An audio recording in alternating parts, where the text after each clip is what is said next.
Hi y'all! Today is Super Bowl Sunday, and tonight the Kansas City Chiefs take on the Philadelphia Eagles. Now this is a uniquely American event, and the country goes at it pretty hard.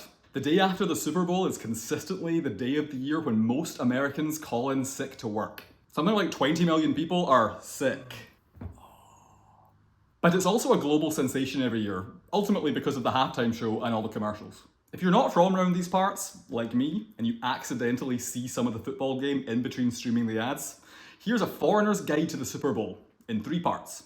Part 1, the game itself. For many people, the football game is the least important part of the night. The aim in football is really pretty simple, but some of the rules are kind of complicated. Ultimately, each team wants to score touchdowns and or field goals to get more points than the other team. Some things worth knowing. 1. The time clock does not obey the usual laws of physics. The officially 60-minute game will actually probably last more than 3 hours. When the clock says there are 30 seconds left in the game, that could really be 5 minutes.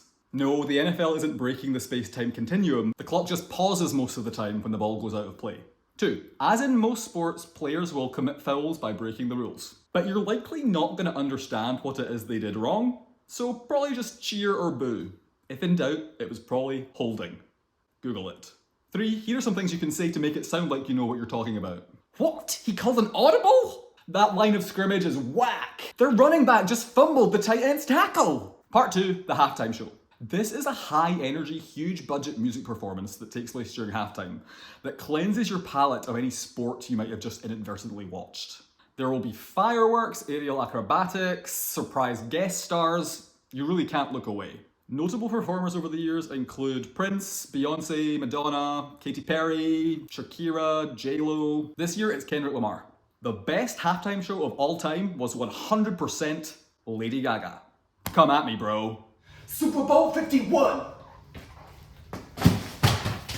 Part 3, the commercials. These adverts are high-stakes performance art, with a 30-second slot typically costing more than $5 million.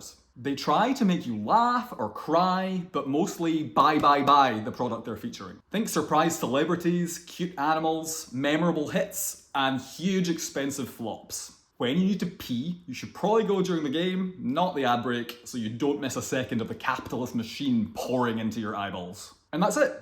I hope you have a memorable, cheese-filled evening. Snacks at a Super Bowl party can be pretty intense. Above all, don't sweat it, just enjoy the spectacle. This is my 11th Super Bowl since moving to the US, and I'm still pretty clueless. This is actually a Scotland rugby top. It's the closest thing I had to a football jersey.